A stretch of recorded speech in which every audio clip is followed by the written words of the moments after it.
Welcome to my biology Punjab master cadre class. तो आज से ये क्लास स्टार्ट है और ये पहली वीडियो है जो फ्यूचर में मास्टर केडर के लिए तैयारी कर रहे हैं। उसके लिए ये मैंने फ्री जैसे कि हेल्प करने के लिए मैंने ये वीडियो अपडेट की है। और मेरा खुद का एक्सपीरियंस है क्योंकि मैंने मास्टर केडर की तैयारी की है, खुद मैंने क्लियर भी किया है एंड मेरे कुछ नोट्स हैं जो मैं आपको प्रोवाइड भी करना चाहती हूँ, आपकी हेल्प भी करना चाहती हूँ। क्योंकि जब मैं तैयारी कर रही थी तब मुझे भी प्रॉब्लम्स आई थी बहुत कि कहाँ से स्टडी करूँ, कैसे करूँ, कोई कोचिंग लूँ कि ना लूँ।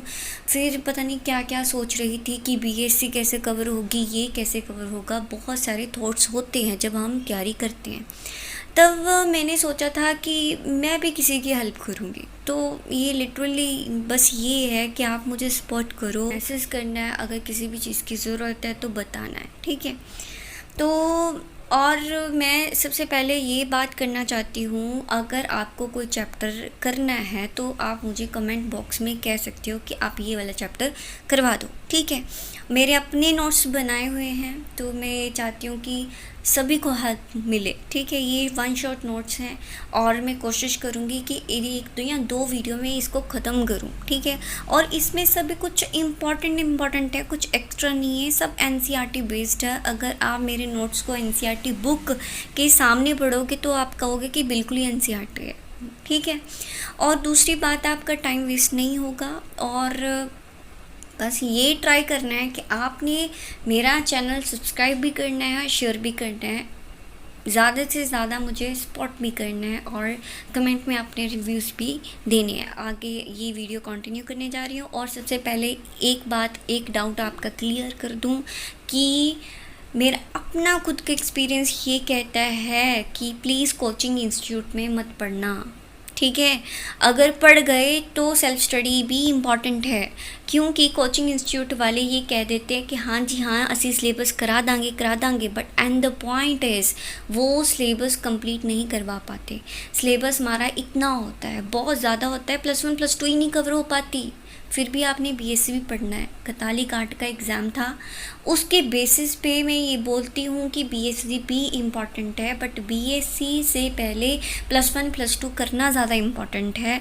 और उसके लिए जो अगर बायो की बात करते हैं तो एनसीईआरटी द बेस्ट बुक है। और बुक्स, हाँ, मैं अपना ये भी एक्सपीरियंस शेयर करती हूँ। जब मैं तैयारी कर रही थी तो मुझे बहुत कन्फ्यूज़न हुई कौन सी बुक यूज़ करूँ, मॉडर्न उठाऊँ, ट्रूमेंस उठाऊँ, पता नहीं क्या क्या। एनसीईआरटी पहले करो क्योंकि वो ही करना सबसे बड़ा टारगेट है, ठीक है। उसमें ही बहुत कुछ है, सबसे इम्पॉर्टेंट है एनसीईआरटी को ही फॉलो करो प्लीज़। एमसीक्यूज़ है, एक्स्ट्रा एमसीक्यूज़ मैं प्रोवाइड कर दूँगी, सब कुछ प्रोवाइड कर दूँगी, ठीक है। तो ज़्यादा टाइम ना वेस्ट करते हुए मैं आगे कंटिन्यू करती हूँ, ओके। चलो, सबसे पहले हमारा चैप्टर है माइक्रोब्स इन ह्यूमन वेलफेयर। मुझे ये छोटा चैप्टर लगता था और इसमें ना माइक्रो ऑर्गेनिजम्स का पहले तो नाम लेना ही बड़ा मुश्किल है, ठीक है। प्लीज़ अगर मेरी प्रोनाउंसिएशन में कोई इधर उधर दिक्कत हो गई तो अवॉइड कर देना, फोकस करना कि मैं पढ़ा क्या रही हूँ, ठीक है। एंड देन सेकेंड थिंग है, इसको रिमेंबर करना भी बहुत मुश्किल है। और थर्ड थिंग है ये कन्फ्यूजिंग भी है। और फोर्थ थिंग है बहुत ज़्यादा इंपॉर्टेंट भी है, सीवेज ट्रीटमेंट आता है इसमें। बहुत सारे इंडस्ट्रियल लेवल पे हम माइक्रो ऑर्गेनिज्म का कैसे यूज़ करते हैं और कौन कौन सी जो मेडिसिन है वो कहाँ से बनती है, ये एक आधा क्वेश्चन तो इसमें से आ ही जाता है, ठीक है। तो आगे हम कंटिन्यू करते हैं। सबसे पहले आता है माइक्रोब इन ह्यूमन वेलफेयर। तो इससे पहले मैं कहती हूँ प्लीज़ सब्सक्राइब माय चैनल और सपोर्ट भी करना, कमेंट करना और प्लीज़ शेयर भी कर देना इसको, ठीक है। तो नोट्स की बारी है। नोट्स मैं आपको फ्री ऑफ कॉस्ट प्रोवाइड करूँगी, ये मेरा प्रॉमिस है, ठीक है। चलो बात करते हैं आगे। कर्ड, जो दही हम खाते हैं वो दही दूध से बनता है, ठीक है। अच्छा, दूध में ऐसा क्या होता है जिससे दही बन जाता है? जस्ट उसको हीट देने की ज़रूरत है, वो दही में कन्वर्ट हो जाता है। क्या कारण है? लैक्टोबैसिलस बैक्टीरिया पाया जाता है उसमें, ठीक है। लैक्टोबैसिलस जो बैक्टीरिया है वो क्या करता है, दूध में कौन सी प्रोटीन पाई जाती है? कैसीन प्रोटीन पाई जाती है। वो जो प्रोटीन होती है वो क्या होती है, वो कोगुलेट हो जाती है, तो लैक्टिक जो लैक्टोबैसिलस बैक्टीरिया है वो क्या होता है, कैसीन प्रोटीन को कोगुलेट कर देता है, ठीक है, और लैक्टिक एसिड बन जाता है। तो मिल्क में ज़्यादा तो ज़्यादा कौन सा लैक्टिक एसिड पाया जाता है, कौन सा एसिड पाया जाता है, लैक्टिक एसिड पाया जाता है। कौन सा बैक्टीरिया पाया जाता है, लैक्टोबैसिलस बैक्टीरिया पाया जाता है। और वो कौन सा होता है, प्रोसेस कौन सा होता है, एनारोबिक प्रोसेस होता है, in the absence of oxygen, anaerobic होता है, ठीक है। और मिल्क में कौन सी प्रोटीन पाई जाती है, कैसीन प्रोटीन पाई जाती है। और कौन सा विटामिन मिलता है, B12 मिलता है, ठीक है। इतने क्वेश्चन कवर हो चुके हैं छोटे से 2-3 लाइन में। नेक्स्ट होता है चीज़। जब इंडस्ट्रियल लेवल में या जैसे भी चीज़ बनता है, दुकानों में बनता है, तो कुछ चीज़ की टाइप्स हैं जो कि NCERT बुक में दी हुई हैं। जैसे स्विस चीज़ है, उसके लिए कौन सा बैक्टीरिया यूज़ किया जाता है, दैट इज़ प्रोपियोपायोनी बैक्टीरिया यूज़ किया जाता है, शर्माइनी मैनी, ठीक है। तो ये बैक्टीरिया पाया जाता है, ठीक है जी। उसके बाद रॉकफोर्ट चीज़ को तैयार करने में कौन सा बैक्टीरिया या क्या पाया जाता है, बेसिकली फंजाई पाई जाती है, पेंसिलियम रॉकफर्टी, ठीक है, और पेंसिलियम कैमाबर्टी, ठीक है जी। ये जो कैमाबर्टी कैमाबर्ट चीज़ बनाने के लिए पाया जाता है। और इसमें ना क्या होता है, इस चैप्टर को कुछ लोग टफ भी समझते हैं, बट एक्चुअल में ये टफ नहीं है, इजी है, ठीक है। इसमें क्या होता है कि जैसे ये 3 बता देते हैं, स्विस चीज़ भी बता देते हैं, रॉकफोर्ट और कैमाबर्ट चीज़ भी बता देते हैं। मैंने MCQ ये अटेम्प्ट किया हुआ है। इसमें ये बोल देते हैं कौन सा बैक्टीरिया, कौन सा ये चीज़, इन चीज़ में कौन सा चीज़ है जो बैक्टीरिया से तैयार किया जाता है। तो हमने याद रखना है स्विस चीज़ है जो बैक्टीरिया से तैयार किया जाता है। पूछ लेते हैं जैसे रॉकफोर्ट चीज़ के लिए क्या, कौन सा मतलब पेंसिली कौन सा बैक्टीरिया होता है, फंजाई होते हैं, क्या होती है, ठीक है। तो नाम भी पूछ लिए जाते हैं। तो इसमें इतने क्वेश्चंस कवर हो जाते हैं। डोसा और इडली है वो तो आप बनाते ही हो घर पे। चलो वैसे भी इंडस्ट्रियल लेवल पे जो बैक्टीरिया यूज़ किया जाता है, वैसे दुकानों में जो भी होता है, ल्यूकोनोस्टोक होता है और स्ट्रेप्टोकोकस बैक्टीरिया यूज़ किया जाता है। उसके बाद योगर्ट है, योगर्ट के लिए लैक्टोबैसिलस होता है और स्ट्रेप्टोकोकस होता है बैक्टीरिया, ठीक है, इसको याद रखना है। दूसरा ब्रेड है। अच्छा, ब्रेड की तो प्रेपरेशन मतलब 10th क्लास से ही हमें पता है कि ब्रेड बनता है, ठीक है। तो ब्रेड को बनाने के लिए जो प्रोसेस होता है उस प्रोसेस को फर्मेंटेशन बोलते हैं, ठीक है। फर्मेंटेशन जो होता है वो एक जो प्रोसेस है फर्मेंटेशन, वो एनाएरोबिक प्रोसेस है, ठीक है, सुनी चलो, ठीक है। और इसमें क्या यूज़ की जाती है, ईस्ट यूज़ की जाती है। कौन सी ईस्ट है, नाम याद रखना, सॉरी ईस्ट कौन सी यूज़ की जाती है, सैक्रोमाइसिस सीरियेवेसी ईस्ट यूज़ की जाती है। और वो ईस्ट कौन सी होती है, यूनिसेलुलर फंजाई होती है, प्लीज़ इसको दिमाग में बिठा लेना। और जो फर्मेंटेशन प्रोसेस है वो क्या होता है कि जब ग्लूकोज होता है, glucose in the presence of east, ठीक है, उससे क्या होती है, ब्रेक डाउन होती है ग्लूकोज की, और ब्रेक डाउन होके CO2 भी मतलब रिलीज़ होती है और प्लस अल्कोहल की प्रेपरेशन होती है। तो इस प्रोसेस को हम फर्मेंटेशन बोलते हैं, ठीक है। तो ब्रेड के केस में क्या होता है कि फर्मेंटेशन के द्वारा कि जब ब्रेड है ना, ब्रेड में ऐसे ऐसे पोज पाए जाते हैं, वो पोज क्या डिटरमाइन करते हैं, वो रिप्रेजेंट करते हैं कि CO2 की एवोल्यूशन, मतलब बाहर निकलती है CO2, ठीक है। तो पोज क्रिएट हो जाते हैं। एनीवे मेन मुद्दे की बात बताती हूँ। मुद्दे की बात ये है कि जो ब्रेड के प्रेपरेशन के लिए सैक्रोमाइसिस सीरियवेसी यूज़ की जाती है, इसको बेकस ईस्ट बोलते हैं। CO2 गैस रिलीज होती है, यूनिसेलुलर फंजाई होती है, तो इस प्रोसेस को फर्मेंटेशन बोलते हैं। बात ख़त्म। उसके बाद एक होती है टोडिस ड्रिंक, जो ये ड्रिंक होती है, ये ड्रिंक भी फर्मेंटेशन प्रोसेस के अंडर ही होती है। ये इस ड्रिंक को बनाने के लिए पाम ट्रीज़ के सैप को यूज़ किया जाता है, ठीक है, उसको भी फर्मेंटेशन प्रोसेस के अंडर यूज़ किया जाता है। और उस जो पाम का नाम क्या है, वो एक मोनोकोट है, ठीक है। पाम कौन सा है, मोनोकोट है। उसको हम क्रायोटा भी बोल देते हैं। क्या बोलते हैं, क्रायोटा। क्लियर है, यस, क्रायोटा बी बोल देते हैं, बात ख़त्म। चलो उसके बाद देन नेक्स्ट आ जाता है सोयाबीन है, ठीक है। सोयाबीन टेम्पर बनाने के लिए होता है, फ़िश टोफू बनाने के लिए होता है, बैम्बू सोफू बनाने के लिए यूज़ किया जाता है। Is it clear? ये सब फर्मेंटेशन प्रोसेस के दौरान ही किए जाते हैं। ये कुछ ड्रिंक है जो मतलब इंडिया में यूज़ की जाती है। चलो एनीवे, तो हमारा एक टॉपिक था, देखो बुक में इतना बड़ा दिया हुआ है और उसको मैंने शॉर्ट में बता दिया आपको, ठीक है। तो ये मोटे मोटे पॉइंट है, उसको अंडरलाइन कर लो या नोट्स बना लो, यही इंपॉर्टेंट है, ठीक है। एनसीईआरटी की जब आप मेरे नोट्स और एनसीईआरटी बुक रखोगे तो आपको ये लगेगा कि कल नोट्स ही पढ़ लो, मैं श्योर हूँ इस चीज़ के लिए। चलो anyway, microbes in industrial area, but हाँ बुक ज़रूर पढ़नी है। तो माइक्रोब्स इन इंडस्ट्रियल एरिया, तो इंडस्ट्रियल एरिया इंडस्ट्रियल प्रोडक्ट होते हैं, उसको बनाने के लिए हमें पता ही है कि माइक्रोब्स का यूज़ होता है, जैसे मेडिसिन को बनाना, अल्कोहल को बनाना, ठीक है, एंटीबायोटिक्स को जो भी बनाना होता है, ठीक है, अलग अलग है। जैसे एग्जांपल मैं आगे बताती हूँ, जैसे अल्कोहल है ना। तो अल्कोहल में अब भी बता के हटी हूँ कि अल्कोहल कैसे तैयार होती है, with the help of fermentation, ठीक है जी, with the help of fermentation. Fermentation process में दोबारा रिपीट कर देती हूँ, ग्लूकोज की ब्रेक डाउन करनी है with the help of east, ठीक है, और उसमें अल्कोहल और CO2 की अल्कोहल बनेगा और CO2 रिलीज़ होएगी, ठीक है।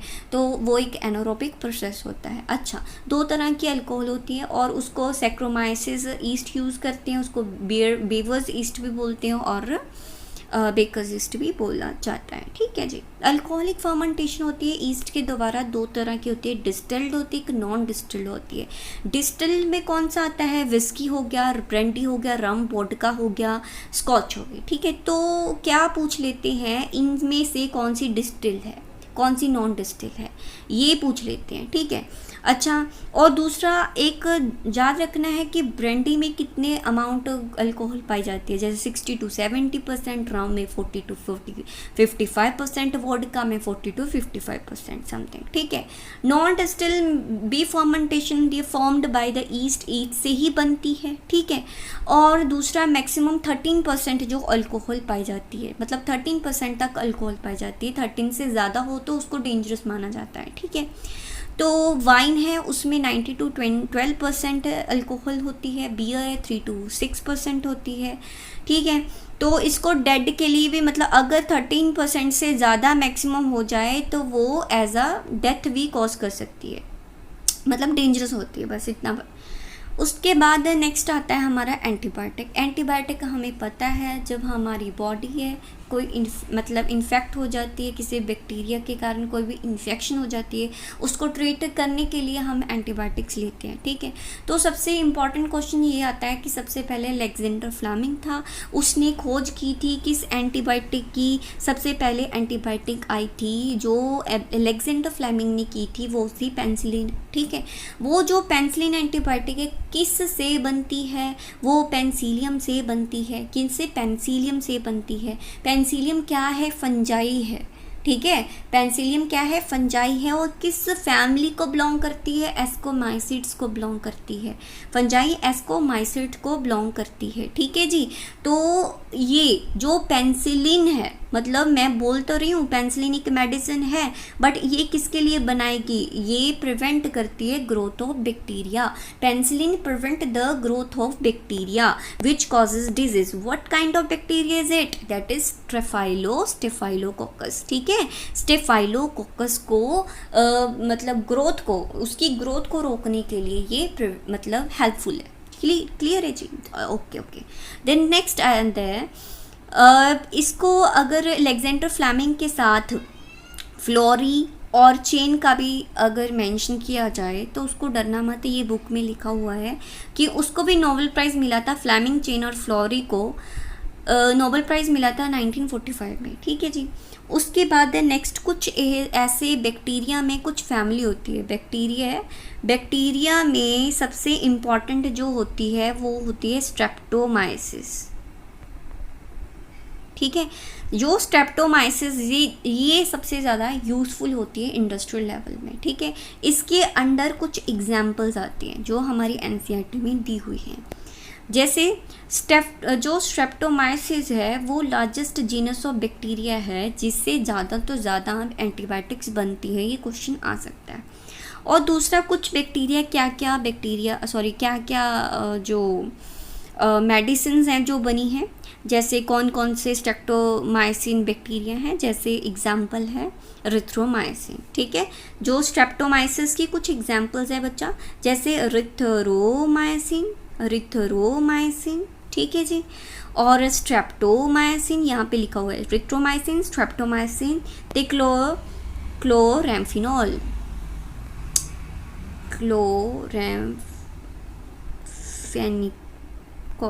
ठीक है जी। देन नेक्स्ट एंड द नोवामाइसिन, ठीक है जी।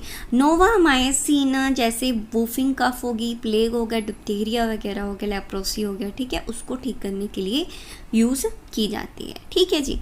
तो ये हो गए कुछ एग्जाम्पल्स किसकी, स्ट्रेप्टोमाइसिस की। क्लियर है, हमने क्या पढ़ा, स्टार्टिंग में आ जाओ। पढ़ा कर्ड के बारे में पढ़ ला, डोसाइटली पढ़ लिया, योगर्ट पढ़ लिया, ब्रेड पढ़ लिए, कौन कौन से बैक्टीरिया यूज़ किए जाते हैं माइक्रो और इंडस्ट्रियल लेवल में, अल्कोहल के बारे में भी स्टडी कर ले, और एंटीबायोटिक और कुछ बैक्टीरिया के बारे में स्टडी कर ले। चलो नेक्स्ट हम स्टडी करते हैं कुछ एसिड, केमिकल एसिड्स। ठीक है, ये बहुत इंपॉर्टेंट टॉपिक है यहाँ पे। ठीक है, ये बुक का सबसे इम्पॉर्टेंट पॉइंट है इस चैप्टर का। ठीक है, दैट इज़ कौन से केमिकल्स होते हैं, ऑर्गेनिक एसिड होते हैं। ठीक है, सबसे पहला होता है एस्पेरिजिलस नाइगर। ठीक है, जो एस्पेरिजिलस नाइगर है वो फंजाई है, सबसे पहले इम्पॉर्टेंट है। और इससे कौन सा एसिड बनाया जाता है, सिट्रिक एसिड और ग्लूकोनिक एसिड। तो क्वेश्चन क्या आता है, सिट्रिक एसिड किससे बनता है, हम कंफ्यूज हो जाते हैं क्योंकि इतने ज़्यादा पढ़ चुके होते हैं, दिमाग में आता ही। तो एस्पेरिजिलस नाइगर से हमें बनता है सिट्रिक एसिड और ग्लूकोनिक एसिड। एसिटोबैक्टर एसिटाइज से बनता है एस्टिक एसिड। देखो ये तो आपको नज़र ही आ रहा है कि एसिटो द नाम आ गया तो ऑब्वियसली एस्टिक एसिड ही होगा। ठीक है जी। देन नेक्स्ट होता है क्लोस्ट्रीडियम बोटालिकम, जो ये है क्लोस्ट्रीडियम बोटालिकम, इससे हम ब्यूटारिक एसिड बनाते हैं, ये बैक्टीरिया है। ठीक है, तो कौन से बैक्टीरिया, ये इंपॉर्टेंट है, इसका एमसीक्यू मैंने अटेम्प्ट किया हुआ है। ठीक है, तो ब्यूटारिक एसिड किससे बनता है, क्लोस्ट्रीडियम बोटालिकम से। ठीक है जी, तो क्लियर है। और लैक्टोबैसिलस बैक्टीरिया, इससे लैक्टिक एसिड बनता है। कैंडिडिया एक होता है जियोट्राइकम, फंजाई होती है जिससे लाइपॉइड। अच्छा ओके, यहाँ तक था ऑर्गेनिक एसिड। ठीक है, ऑर्गेनिक एसिड, कौन से ऑर्गेनिक एसिड किस से बनते हैं, कौन सी फंजाई से बनते हैं, कौन से बैक्टीरिया से बनते हैं। अब होता है इंजाइम्स का काम। इंजाइम्स पता है हमारी बॉडी है, हमारी बॉडी में ज़्यादा तो ज़्यादा इंजाइम्स होते हैं जो काम करते हैं, जैसे डाइजेशन में भी इंजाइम्स काम करते हैं, रेस्पिरेशन में भी इंजाइम्स काम करते हैं। ठीक है, इंजाइम्स का मेन पर्पस होता है कि रिएक्शन को फास्ट कर देना। ठीक है, चलो इसको बायोकैटलिस्ट भी बोल देते हैं। और कुछ एंजाइम्स होते हैं जैसे कि लाइपेज जो होता है, लाइपेजेस पता है, लाइपेज मतलब लिपिड, लिपिड मतलब फैट। ठीक है, फैट को तोड़ने के लिए break down of the fat, तो उस कौन सा होता है, एंजाइम्स होते हैं लाइपेजेस। अच्छा, तो लाइपेजेस जो होते हैं फैट को ब्रेक डाउन करने के लिए यूज़ किए जाते हैं। तो हमारे कपड़े गंदे हो जाते हैं, कभी ऑयल लग जाते हैं ना, तो उसको ठीक करने के लिए हम डिटर्जेंट्स का यूज़ करते हैं। तो डिटर्जेंट में क्या पाया जाता है, लाइपेजेस पाया जाता है। तो वो लाइपेजेस कहाँ से बनता है, इम्पॉर्टेंट ये पॉइंट है, दैट इज़ फंजाई से बनता है। सबसे इम्पॉर्टेंट फंजाई है, कौन सी फंजाई, कैंडिडा जियोट्राइकम, कैंडिडा जियोट्राइकम। ठीक है जी, कैंडिडा जियोट्राइकम। ओके, देन होता है इमाइलेज कहाँ से होता है, टू डिग्रेड द स्टार्च को ब्रेक डाउन करने के लिए कौन सा एंजाइम पाया जाता है, इमाइलेज। और ये कहाँ से, मतलब फंजाई से। It is obtained from the fungi, Aspergillus, Rhizopus, bacteria. ठीक है, इससे बैक्टीरिया की कौन से टाइप, बैसिलस बैक्टीरिया। क्लियर है, ये यूज़ किया जाता है for the preparation of amylase. Is that clear.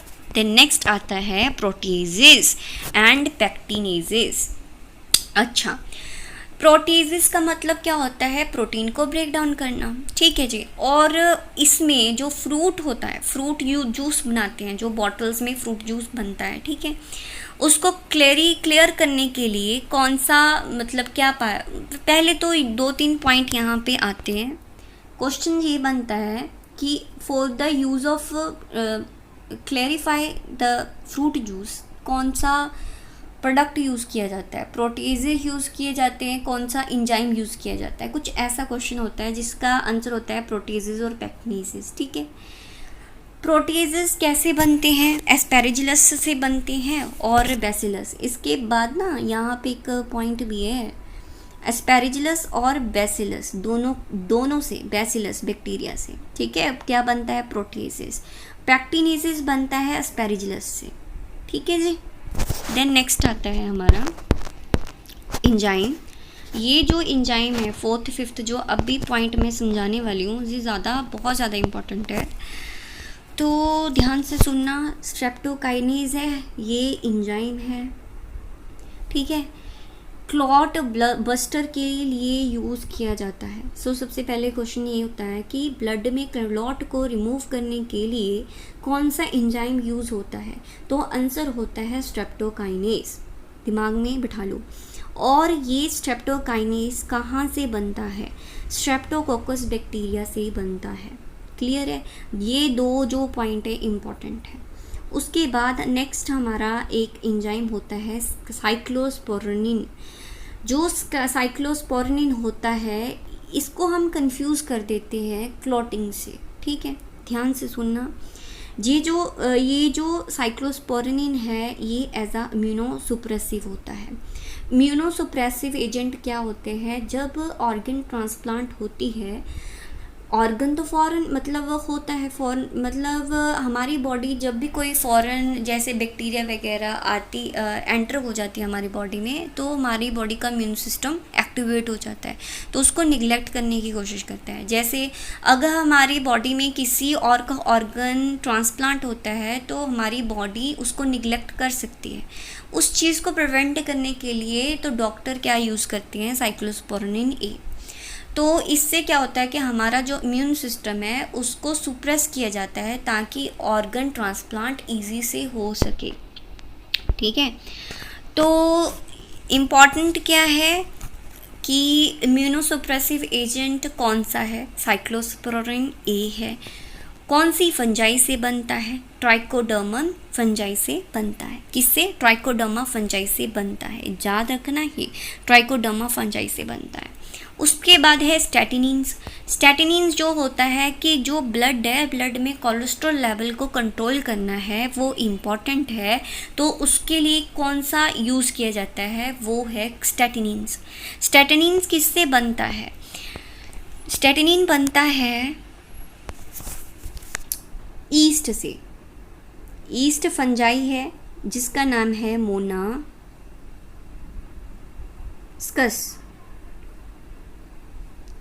पर